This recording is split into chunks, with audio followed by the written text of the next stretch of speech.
Part 2. The Iconic Man. Chapter 4. 8 years ago. Dr. Thomas Haddon walked to his car after a long day of lecturing at the local university. He had not been in the mood for anything that day. He got into his car and drove into the city and got some groceries and headed home. He lived alone as a young bachelor. Thomas was a tall and muscular brunette man with blue eyes. He didn't have much to worry about. His life was about women and archaeology. That was his prime focus, or so the world thought. Haddon sat on his couch and started watching the local news. Nothing caught his eyes, so he decided to make himself a sandwich and pack away his groceries. He then received a phone call from an unknown number. He sighed as he knew who it was on the other line. He picked up the phone and a man with a slight Russian accent answered. "There is an anomaly that has been tracked down to Iconic City," the Russian said in a deep voice. "It is a small ball of light zooming across the city. Please check it out," the Russian continued. Haddon put down the phone and sighed.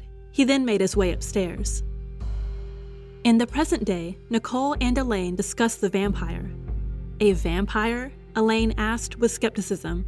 "Yes, a vampire," Nicole replied with excitement on her face.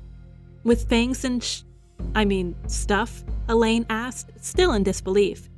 "Yes, Eola," Nicole said as she held her grandmother's arms and looked into her eyes.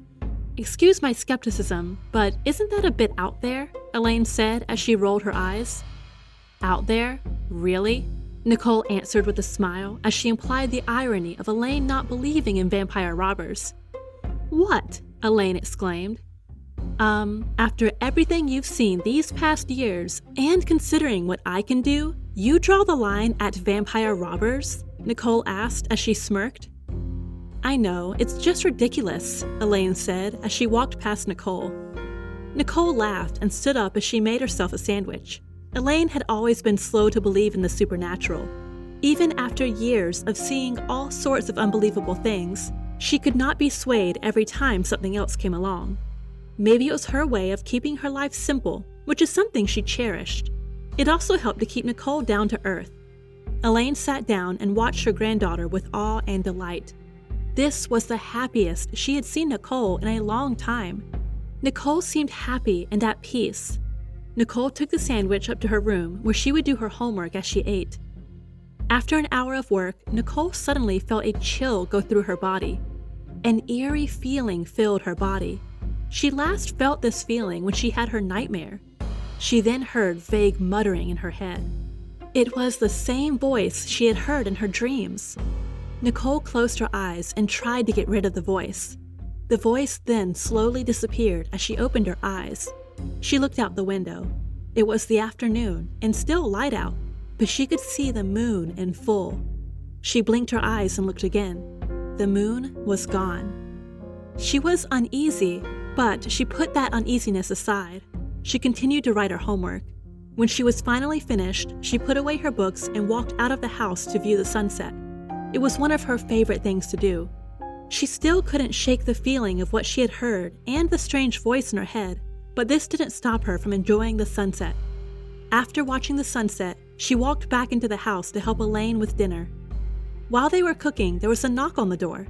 Nicole went to the door and opened it. On the other side of the door was a young brunette woman wearing a black turtleneck and a pair of black skinny cargo pants. She also had brown military boots on. She flashed a reluctant smile at Nicole. Nicole immediately shut the door in her face. Nicole knew exactly who she was. This was Special Elite Operative Alexandra Chinowaski. Nicole called her Lexi, which Chinowaski didn't take to very kindly. Elaine looked at Nicole with a look of disappointment and went to open the door. "Sorry about that, Alexandra. Come in," Elaine said with a warm welcome. "Thank you, Mrs. Haddon," Chinowaski said with a cold tone. Chinowaski walked in and looked around the living room and then frowned at Nicole. Nicole shrugged her shoulders. "Sorry, Lexi," Nicole gave a half-hearted apology. Chinowaski brushed past her and addressed Elaine. Chinowaski had a British accent and spoke with purpose. "I'm sure you know why I'm here, Haddon." "So I heard you had a visitor last night," Chinowaski said to Nicole. "Jealous?" Nicole answered sneeringly. Funny, Chinawaski flashed a half smile. Where is the vampire? Where I left her, which is in a coffin. Chinawaski started to get visibly annoyed. I'm not duking around, Haddon, Chinawaski said through her teeth. Nicole's smile faded, and she decided to answer the question truthfully. I left her at the police station. Police station? Yes. Did you at least get the artifact back? Nicole smiled at Chinawaski. You know, instead of playing 21 questions, you can help us cook, Nicole said, ignoring the important question. This annoyed Chinawaski, who repeated her question in frustration. Ask the police, they might know, Nicole said sarcastically. Chinawaski was more visibly annoyed. Maybe instead of making sarcastic smartass comments and playing grieving melodramatic teen, you should try being thorough with your actions. Hey, who knows? Maybe more people won't die, Chinawaski said in a stern tone. Nicole's smile disappeared. She then walked towards Chinawaski and stared into her eyes with rage. Maybe you shouldn't tell me what to do, Nicole said angrily. Nicole turned her head to Elaine, who was visibly disappointed by her behavior. Nicole hung her head in slight shame. She looked up at Chinawaski again. Hey, you can stay for dinner. If you want to talk about artifacts, I hear the hobos in the park are attentive listeners, Nicole said with a smile. Chinawaski stared at Nicole and shook her head. Be at my office in Iconic City after school, Chinawaski said as she walked to the door. I'm gonna pass, love, Nicole said in a mocking British accent. It wasn't a request, love, Chinawaski answered sternly. Nicole rolled her eyes and sighed. Chinawaski turned to Elaine and smiled at her genuinely. Thank you for your time, Elaine, Chinawaski said. Thank you for coming, Alex, Elaine replied. Are you also going to thank me for my time? Nicole asked sarcastically. Chinawaski gave Nicole a death stare and walked out of the house. Nicole then turned to Elaine. Maybe it's always her time of the month, Nicole joked. Elaine frowned at Nicole for making such an offensive joke and also at her behavior towards Chinawaski. Nicole headed straight back to the food she was preparing and started humming a tune to herself. Chapter 5. The Moth main headquarters building was a huge building situated in Union City. It was the largest building in the skyline. Moth was revered and respected as the nation's first line of defense.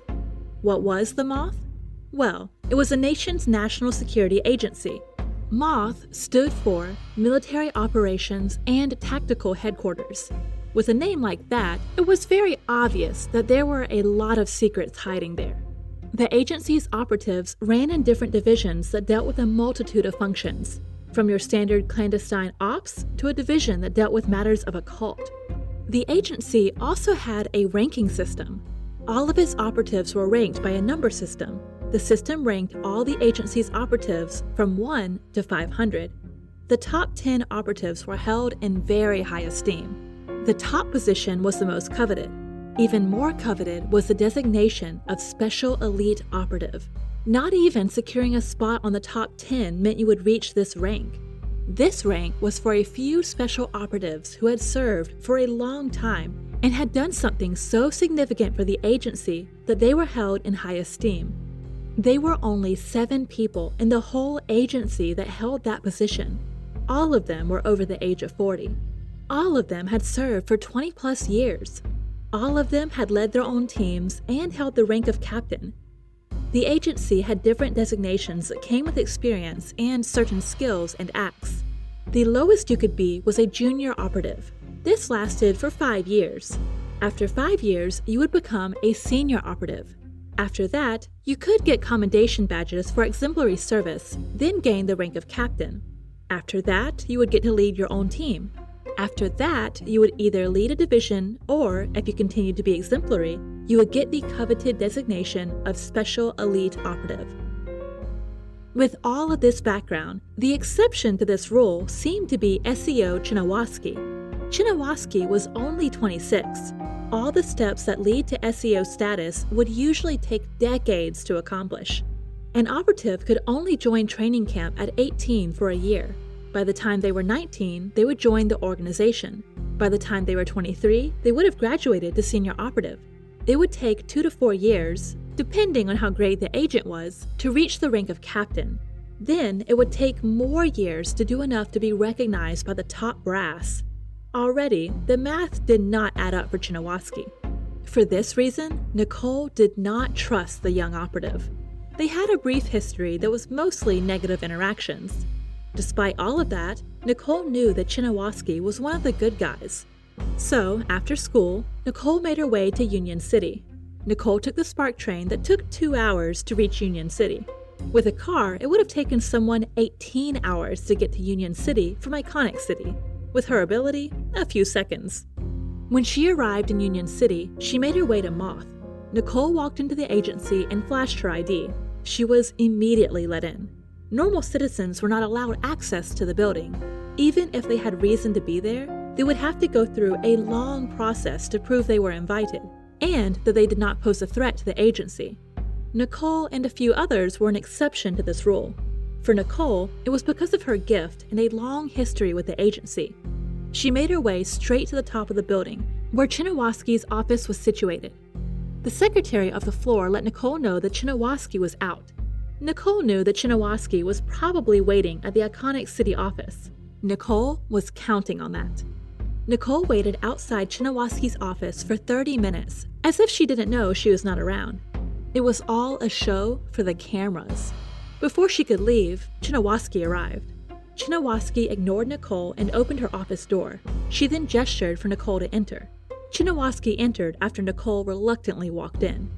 Chinawaski turned on her lights to reveal a large, highly decorated office with a large window with a beautiful view of the city. Chinawaski told Nicole to sit on the visitor's chair. Nicole reluctantly sat. Chinawaski sat opposite Nicole in her large leather chair. She stared at Nicole for a second. "I told you to be at the Iconic City office after school," Chinawaski remarked with a stern face. Nicole snickered. "Oh, Iconic City. I thought you said Union City," Nicole replied with a smug look on her face. Chinawaski looked at her and shook her head. She then stood up and stared out of her window. "Do you take any of this seriously?" she asked Nicole. "Do you want a serious answer?" Nicole asked with a small chuckle. "Yes," Chinawaski answered with a deflated tone. Nicole then gave a cold and straightforward no. Chinawaski sighed. "There are thousands of people who rely on the work done by the Moth, and by extension, you. You need to get that through your thick skull," Chinawaski said as earnestly as she could. This enraged Nicole, who stood up. "Who the hell do you think you are?" Nicole asked angrily. Chinawaski got in front of Nicole's face. "Special Elite Operative Alexandra Chinawaski," she stated sternly. Nicole laughed. "I'm leaving," she said to Chinawaski. Chinawaski grabbed Nicole's hand before she could leave. She stared into Nicole's eyes. "Sit down," she said to Nicole sternly. Nicole shrugged Chinawaski off. She sat down once more reluctantly. Chinawaski headed to her desk and pulled out a few pictures. She threw the photographs in front of Nicole. They were pictures of people who had been badly burnt by electricity. "Do you know what you are looking at?" Chinawaski asked Nicole. Nicole looked away in horror. "Look at the damn pictures!" Chinawaski then screamed to Nicole. Nicole slowly turned her head to look at the pictures and shrugged her shoulders. Deep in her mind, she knew what she was looking at. "These people died because you decided to half-ass your duties. They were all killed by that artifact that you didn't want to talk about last night," Chinawaski said to Nicole like a disappointed mother. She then pulled out more pictures and newspaper articles and threw them in front of Nicole. She read out all the article headlines. They were all about murders, rapes, and muggings that took place in Iconic City in the past few years. She then threw a picture of a young Filipino girl that had been beaten to death a few blocks near where Nicole lived. "The difference between you and her is that you can run from the world," Chinawaski said before sitting down again. A tear then rolled down Nicole's cheek and her eyes started to glow, and she disappeared. Chapter 6. 12 Years Ago. Thomas Haddon and Willow Landum found themselves in the city of Giza after a month-long expedition in search of an ancient relic, Willow was a tall and blonde archaeology graduate student. She had piercing blue eyes and clear, slightly tanned skin, and looked like a cross between a supermodel and Lara Croft. The duo had searched the whole of Cairo in search of the location of this ancient relic, but had failed to find it. Thomas decided it would be time for them to head to their last resort, a local man named Amun who ran a small store of replicas of famous Egyptian artifacts. Amun was known as a mysterious man who had information on everything to do with relics and ancient artifacts. After asking around amongst the locals, Willow had been the one who got the location of Amun's shop. For all of Thomas's brilliance, he failed at learning new languages. Luckily for him, he had Willow. Willow's Arabic was brilliant, and she had been Thomas's translator and point of communication throughout the expedition. Amun was a tall and handsome Egyptian man who had a very charming smile, which led Thomas to be slightly jealous when Willow began laughing at Amun's jokes that he didn't understand. After minutes of small talk and beating around the bush, Amun told Willow where she could find this relic. Willow turned to Thomas to give him feedback. So, he says there's a fabled hidden pyramid that holds the mummy of a secret pharaoh that has not been mentioned in history. This pyramid is somewhere deep in the deserts of Giza. He says we would need a guide to take us there, Willow slightly whispered. Well, is he offering? Thomas asked with annoyance. Yes, for a small fee, but not now, Amun interrupted. Thomas immediately pulled out a stack of cash and put it on the counter. Now take us, Thomas demanded. It's too dangerous, Amun replied as he looked away from Thomas. It's just a pyramid and the weather is not acting up, Thomas replied with annoyance again. Amun stared at Thomas. You can keep your money, he replied. Thomas was about to walk towards him when Willow grabbed his arm and looked into his eyes. Thomas stood back. Willow started talking to Amun in Egyptian again until Amun looked up at Thomas. Let's go, Amun said, with a smile on his face. The trio made their way to the secret pyramid. They could see a sandstorm developing around the pyramid. Before they arrived, Amun stopped and looked at Thomas. This is as far as I can take you, Amun said. We need you, Willow pleaded. Don't. You will be fine as long as you heed the warnings on the tomb, Amun told them. How about you? Willow asked as she was concerned about the storm brewing. I'll be fine, Amun smiled. Thomas and Willow reluctantly left him outside as they continued into the pyramid in search of the relic known as the Staff of Baal. The couple survived through multiple obstacles and got lost somewhere in the middle of the pyramid. They eventually found the mummified body of the pharaoh, whose name was still nowhere to be found in the hieroglyphics and writings. Thomas was very reluctant to open the sarcophagus. He had to. It was what he had waited for a while. Thomas and Willow looked at each other and opened the sarcophagus together. They found a mummified body grasping something that was also covered in cloth. On the mummy's bandages was a message only Willow could read. It was the story of the Staff of Baal. Baal was the god of thunder of the Egyptian people. He grew weary of the corruption of men and women who were tasked with serving the people. So, he orchestrated a set of events that would lead to the mystery pharaoh being put on the throne. With this manipulation of the political climate, he gave one more assurance that no one would undo his actions. He gave this new young pharaoh a staff of great power. With this staff, the young pharaoh would rule with unimaginable power and strength. There was then a warning at the end of this retelling. The warning read that whoever held the staff after the pharaoh's death would be tested. If they passed, they would wield this power. But if they failed, they would be struck down by Baal himself. Thomas and Willow did not believe any of it. They were scientists, and they had been all over the world, and nothing had ever come of ancient incantations and curses. Thomas had been tired from this long search and was not thinking clearly. Willow was more apprehensive about touching the staff. Thomas peeled off the bandages and revealed a golden staff with ancient writing on it.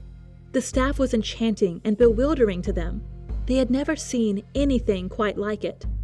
Thomas slowly reached out and touched the staff. Suddenly, a bolt of lightning struck him inside of the pyramid. Willow was also hit by the bolt. Thomas was then encased in lightning and experienced immense pain. At this point, Willow was out cold. Finally, Thomas eventually passed out from the pain. The next thing he knew, he awoke in a hospital back home in Rosebury, the former name for Iconic City. He panicked as he examined his body. He was shocked to see that he was unharmed and was not burned by the lightning. The next thought that jumped into his head was Willow.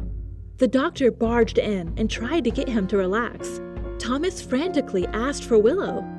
The doctor informed him that she was okay and she would be ready to see him soon. Thomas was relieved. He was still very confused and uneasy. He was not sure what had happened in the tomb. He wasn't even sure if it happened. He started to question if they had even found the staff. They were both in the hospital, so it must have happened. It all seemed so unreal and fantastical to him. The truth is, it happened. What Thomas didn't know was that he had started something big. He had just put himself on a path that would lead to him becoming the iconic man.